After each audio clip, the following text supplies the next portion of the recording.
انبیاء کرام علیہم کے بعد انسانوں میں سب سے افضل شخصیت حضرت ابو بکر صدیق رضی اللہ تعالی عنہ ہیں،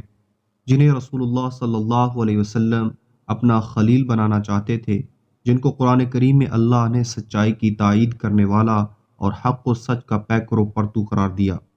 جنہوں نے زمانہ جاہلیت میں بھی شراب، جوا اور ہمہ جہتی منکرات سے اجتناب کیا، جن کے بارے میں خلیفہ عادل حضرت عمر فاروق رضی اللہ تعالیٰ عنہ نے فرمایا کہ میں ان کے مقام و مرتبہ تک کبھی نہیں پہنچ سکتا،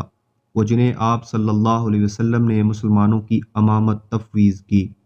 جنہیں جنت کے سبھی دروازے داخل ہونے کی دعوت دیں گے، وہ جس نے اسلام اور پیغمبر اسلام پر اس قدر احسان کیے کہ خود رسول اللہ صلی اللہ علیہ وسلم کو ارشاد فرمانا پڑا کہ ان کے احسانات کا بدلہ خود اللہ جل شانہ چکائیں گے، وہ جو صرف عشرہ مبشرہ میں ہی شامل نہیں بلکہ رسول اللہ صلی اللہ علیہ وسلم نے فرمایا کہ تم میرے حوض کوثر پر بھی رفیق ہوگے جیسے سفر ہجرت میں میرے ساتھ تھے۔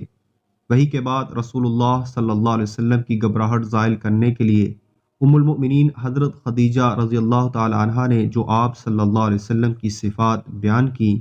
کہ اللہ جل شانہ آپ کو کبھی نقصان نہیں پہنچنے دے گا، کیونکہ آپ ناداروں کی مدد کرتے ہیں، مہمان نوازی کرتے ہیں، حق بات پر لوگوں کا ساتھ دیتے ہیں، صلہ رحمی کو اختیار کرتے ہیں، کمزوروں کا بوجھ اٹھاتے ہیں۔ بعینی ہی انہی صفات سے ابن دغنہ نے حضرت صدیق اکبر رضی اللہ تعالی عنہ کو متصف کر کے فرمایا کہ مکہ کی اذیت سے ہجرت نہ کریں، میں آپ کو امان دیتا ہوں۔ خلیفہ بلا فصل رسول اللہ صلی اللہ علیہ وسلم کے جانشین حضرت ابو بکر صدیق رضی اللہ تعالی عنہ، آپ کا نام عبداللہ بن عثمان بن عمر تھا، آپ کی کنیت ابو بکر تھی۔ آپ رضی اللہ تعالی عنہ ابو قحافہ کے گھر عام الفیل کے 2 سال 6 ماہ بعد 573 عیسوی کو پیدا ہوئے۔ آپ کے لقب صدیق اور عتیق قرار پائے۔ آپ نے رسول اللہ صلی اللہ علیہ وسلم کی ہر لمحہ ہر گھڑی تائید و نصرت کی۔ آپ صلی اللہ علیہ وسلم کے اعلان نبوت اور سفر معراج پر سب سے پہلے تصدیق و گواہی آپ نے دی، جس پر آپ صلی اللہ علیہ وسلم نے حق و سچ کی تائید کرنے کا لقب صدیق عنایت کیا۔ حضرت ابو بکر رضی اللہ تعالی عنہ خوبصورت چہرے والے اور کشادہ پیشانی کے حامل تھے۔ ایک روایت کے مطابق آپ رضی اللہ تعالی عنہ کی والدہ کی اولاد زندہ نہ رہتی تھی، تو انہوں نے اللہ سے دعا مانگی کہ اس بچہ کو زندگی دراز ملے۔ ان وجوہات کی وجہ سے لقب عتیق پڑ گیا۔ آپ وہ واحد صحابی ہیں مہاجرین میں سے جن کے والدین نے اسلام قبول کیا اور جن کی چاروں نسلوں نے رسول اللہ صلی اللہ علیہ وسلم کی نہ صرف زیارت کی بلکہ سبھی حلقہ بگوش اسلام ہوئے۔ دوستو، یہ وہ موقع ہے جب اسلام کی صدائے حق کو قبول کر کے حضرت صلی اللہ علیہ وسلم کا ساتھ دینا اپنے آپ کو مشکلات میں ڈالنے کے مترادف تھا۔ اسی زمانے کا مشہور واقعہ ہے کہ نبی اکرم صلی اللہ علیہ وسلم خانہ کعبہ میں تشریف لا کر کفار کو دین متین کی دعوت دینے لگے، تو کفار نے جواباً گردن مبارک میں کپڑا ڈال کر آپ صلی اللہ علیہ وسلم پر تشدد کرنا شروع کر دیا۔ اسی دوران آپ رضی اللہ تعالیٰ عنہ کو معلوم ہوا تو آپ فوراً آئے اور کفار سے مخاطب ہو کر گویا ہوئے کہ کیا تم ایسے فرد پر ظلم و ستم ڈھا رہے ہو جو تمہیں اللہ کے علاوہ باقی معبودوں کی عبادت کرنے سے منع کرتا ہے اور صرف ایک اللہ کی عبادت کی طرف بلاتا ہے؟ یہ کہنا تھا کہ کفار مکہ نبی اکرم صلی اللہ علیہ وسلم کو چھوڑ کر آپ پر حملہ آور ہو گئے۔ کفار نے آپ کو اتنا مارا کہ آپ بے ہوش ہو گئے۔ آپ رضی اللہ تعالیٰ عنہ کو اسی حالت میں گھر لایا گیا۔ گھر پہنچ کر جب آپ کو ہوش آیا تو سب سے پہلا سوال حضرت صلی اللہ علیہ وسلم کی خیریت دریافت کرنے سے متعلق تھا۔ والدہ دودھ کا پیالہ لے کر سرہانے کھڑی تھیں کہ آپ دودھ نوش فرما لیں، مگر آپ رضی اللہ تعالیٰ عنہ نے حضور صلی اللہ علیہ وسلم سے متعلق بارہا استفسار کیا تو والدہ نے ام جمیل کو طلب کیا۔ باوجود ام جمیل کی جانب سے مطلع کرنے کے کہ آپ بخیر و عافیت ہیں، آپ کو تسلی نہ ہوئی، تو اسی حالت میں آپ صلی اللہ علیہ وسلم کی خدمت میں حاضر ہوئے۔ وہاں پہنچ کر نبی اکرم صلی اللہ علیہ وسلم کی جانب سے حوصلہ ملنے پر آپ جیسی اولو العزم شخصیت نے اپنے درد و دکھ کو بھلا کر اسلام اور پیغمبر اسلام صلی اللہ علیہ وسلم سے اپنی بھرپور وابستگی کا اظہار کرتے ہوئے آپ صلی اللہ علیہ وسلم سے درخواست کی کہ دعا کرے میری والدہ اسلام قبول کر لے۔ آپ صلی اللہ علیہ وسلم نے اس مطالبہ پر ہاتھ اٹھا کر اپنے رب کے حضور دعا مانگی، جس کے نتیجہ میں آپ کی والدہ محترمہ مشربہ اسلام ہوئیں۔ دوستو، اسی طرح قرآن میں سیدنا صدیق اکبر رضی اللہ تعالی عنہ کا تذکرہ سورۃ آل عمران، سورۃ اللیل، سورۃ التوبہ، سورۃ الزمر اور سورۃ الفتح میں ہوا ہے۔ جن میں آپ رضی اللہ تعالیٰ عنہ کے مناقب بیان ہوئے ہیں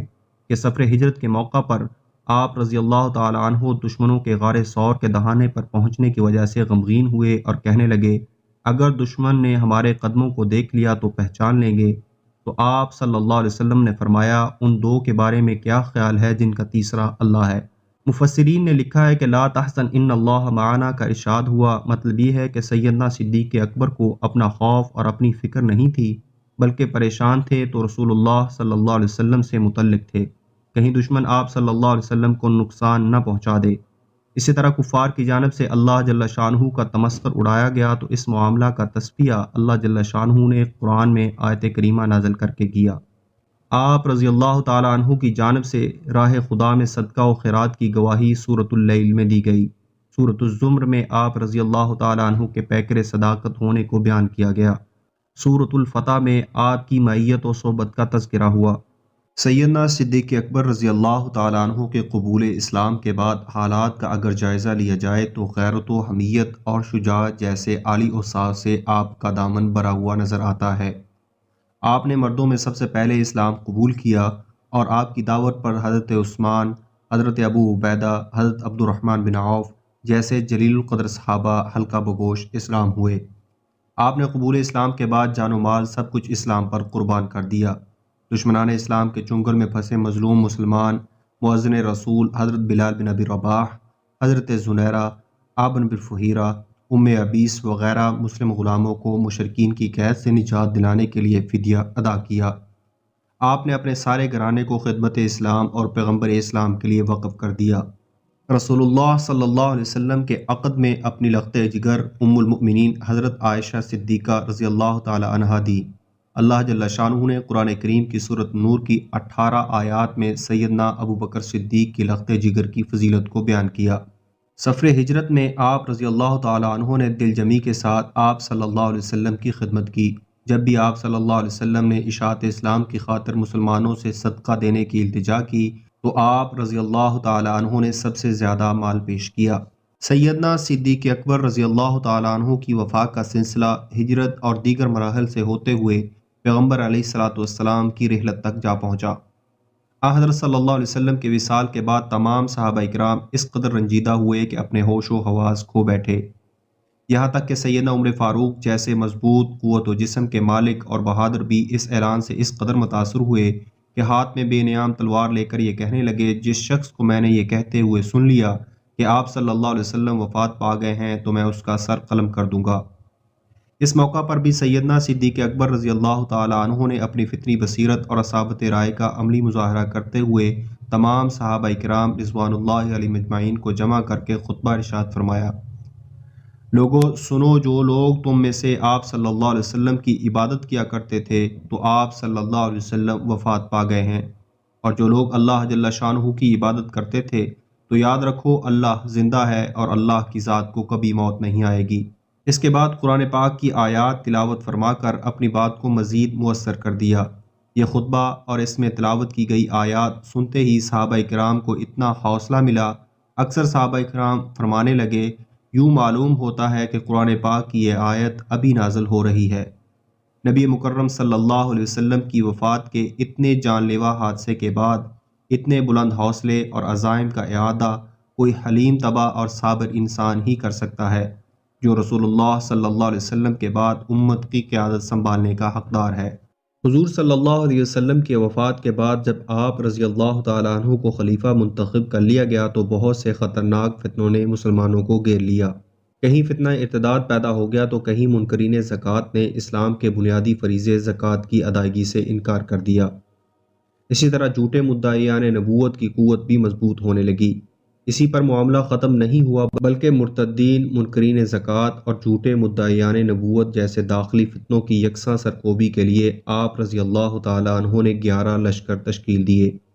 اس موقع پر صحابہ کرام رضوان اللہ علیہم اجمعین نے نرمی کی درخواست کی تو آپ نے یہ سن کر ایک تاریخی جملہ ارشاد فرمایا کہ دین میں کمی آ جائے اور میں زندہ رہوں، پھر فرمایا اگر میرے ساتھ کوئی تعاون کرنا چاہے تو خوب، اگر آپ سب میرا ساتھ چھوڑ دیں تو بھی میں تنہا اسلام کے دشمنوں کا مقابلہ کروں گا۔ سنو، مجھے یہ بات منظور ہے کہ اس مقابلہ میں دشمن مجھے مار ڈالیں اور میرے لاشے کو پرندے نوچ نوچ کر کھا جائیں، لیکن یہ بات منظور نہیں کہ اسلام کو ذرہ برابر بھی نقصان پہنچے۔ اس پامردی و استقامت فیصلہ کا نتیجہ ہے کہ مسلمانوں کے تمام فوجی لشکر بشمول جیش اسامہ منکرین زکوٰۃ و مدعیان نبوت اور دشمنان اسلام کی نہ صرف سرکوبی کرنے میں کامیاب ہوئے بلکہ بڑی تعداد میں غنائم اور اسلحہ جمع کرنے میں بھی کامیاب ہوئے، اور اسی کا ثمرہ ہے کہ سیدنا صدیق اکبر رضی اللہ تعالی عنہ کے عہد میں ہی فتح فارس و روم کی طرح پڑ گئی، جس کی بشارت نبی آخر الزمان صلی اللہ علیہ وسلم نے غزوہ خندق کے موقع پر سنائی تھی۔ قرآن پاک کو جمع کرنا بھی سیدنا صدیق اکبر رضی اللہ تعالی عنہ کا اعزاز ہے۔ حضرت عمر فاروق اور حضرت زید بن ثابت رضی اللہ تعالی عنہ کی انتھک محنت بھی شامل ہے۔ یہ ایسا احسان عظیم ہے کہ دشمنان اسلام سرتوڑ کوشش کے باوجود 1400 سال بعد بھی قرآن کریم سے ملت اسلامیہ کے اعتماد کو گزند پہنچانے میں کامیاب نہیں ہو سکے۔ رسول اللہ صلی اللہ علیہ وسلم کے دنیا سے پردہ فرما جانے کے بعد سیدنا صدیق اکبر 2 برس چند ماہ منصب خلافت پر فائز رہنے کے بعد بیمار ہوئے اور پیر کے روز 22 جمادی الاخری 13 ہجری میں انتقال کر گئے، اور امور خلافت چلانے کی خاطر جو رہنما اصول انہوں نے اختیار کر رکھے تھے انہی کی روشنی میں کبائر صحابہ کرام سے مشاورت کے بعد آپ رضی اللہ تعالی عنہ اپنے بعد خلافت کے لیے اپنا جانشین مراد پیغمبر خسر رسول سیدنا عمر فاروق کو نامزد کر گئے تھے۔ سیدنا صدیق اکبر رضی اللہ تعالی عنہ نے اپنی زندگی اور اپنے دور خلافت میں پرخطر حالات کے باوجود تنہا جس بے باکی، شجاعت و بہادری اور پختہ عزم کا مظاہرہ کیا، تاریخ میں اس کی مثال ڈھونڈنے پر بھی نہیں ملتی۔ یقیناً یہ جانشین رسول صلی اللہ علیہ وسلم کی فطری شجاعت تھی، جس کے نتیجے میں دین مصطفی کو وہ عروج ملا جس کا اعلان نبی اکرم صلی اللہ علیہ وسلم اپنی زبان مبارک سے کر گئے تھے۔ آج جبکہ امت مسلمہ ہمہ جہتی سازشوں کا شکار ہو کر کفار کے سامنے مغلوبیت کی حالت میں ہے، ضرورت اس امر کی ہے کہ امت مسلمہ کے حکمران، علماء اور عوام ان سخت حالات کا مقابلہ سیرت صدیقی کی روشنی میں اسی ایمانی بصیرت و شجاعت کے ساتھ کریں جیسے سیدنا صدیق اکبر نے اپنی مکمل زندگی میں بالعموم اور جیش اسامہ کی روانگی، منکرین زکوٰۃ و مدعیان نبوت کی سرکوبی جیسے اہم امور کو بالخصوص حضر جان بنایا، اور تمام نام نہاد اسلام دشمن طاقتوں کو مغلوب کر کے محمدی پرچم کو سربلند کیا۔ اللہ جل شانہ ہمیں سیرت سیدنا صدیق اکبر سے سبق حاصل کرتے ہوئے مستقبل میں پرعزم ہو کر اسلام کی سربلندی کے لیے جد و جہد کرنے کی توفیق عطا فرمائے، آمین یا رب العالمین۔